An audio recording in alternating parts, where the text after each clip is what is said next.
Salam hajiya kan ne. Ina lafiya? Lafiya lau. Sannu zuwa. Yauwa. Ina lafiya? Lafiya lau. Sannu zuwa.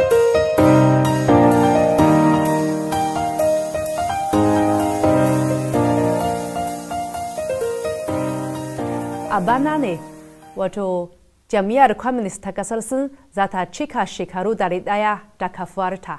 A ganinka, wace irin rawa da jam'iyyar Communist ta kasar Sin ke takawa a cikin irin cigaba da nasarorin da kasar Sin ta samu a har yanzu? Ko akwai cuɗanya da ke tsakanin jami'un wato ƙasashen mu biyu?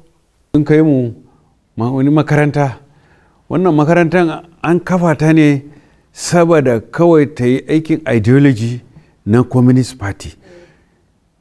To, wannan abun ya ba mu sha'awa. Mu muna da party a Najeriya. Ni babba ne a cikin mu na Najeriya APC. Ni member ne na Board of Trustees na APC, ina wakiltan Borno. Amma ba mu da wai makaranta musamman na yin ideology na party. Menene jam'iyya za ta yi, ya manifesto din za a yi, ya implement. Ba mu da irin wannan jam'iyya. Saboda haka nan take muka amince da su Adams Oshimole ya kamata a yi recommending gwamnati ta kafa a Najeriya irin wayannan makarantu. Kowace jam'iyya ma ta kafa makarantar da zai perpetuating da kuma disseminating information a game da ideology da manifesto na jam'iyyar. Kin gane ko? So wannan kawancin ba taɓa yin shi ba, don nan China Communist Party ne. Mun kuma Najeriya democracy ne, muna practicing multi-party democracy. Amma duk da haka muna gani akwai abun da za mu sani, irin abubuwa masu kyau da Communist Party ta yi, mu san ko za mu iya mu yi ma mutane mu. Akwai mu kuma abin da muka yi wanda sun je sun gani za a yi. Amma gaskiyar magana shine Communist Party na China ta yi ma jama'a aiki, ta yi ma abin da ta yi rawan da a zo a gani a game da taimaka ma talakawa.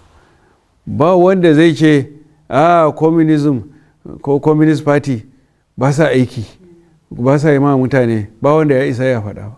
Don ni na gani da idona yadda China ta yi ci gaba a game da tutar, a ƙarƙashin tutar Communist Party CPC. To abu ne wanda yana yi sha'awa. Saboda inda to shi jam'iyya ma ana kafa ta saboda ta yi ma jama'a aiki ne, ko Communist ko Democracy ko Republican Party ko Democrats ko ai jama'a ne, ƙarshen magana shine aiki jama'a. To communism yadda yake a China, to abu ne muhimmi, abu ne wanda kana so baka so, gaskiyar magana shine suna yi ma jama'a aiki. Kuma cin hanci da rashawa kusan babu, an yi magani shi a wannan jam'iyya. Ni jakada Baba Ahmad Jidda, a matsayina na Baba Ahmad Jidda, wallahi communism yadda yake operating a China ya gamshe ni, ya yi mini sosai. Ni nawa ra'ayina na jakadan Najeriya a nan China. Na gode. Thank you.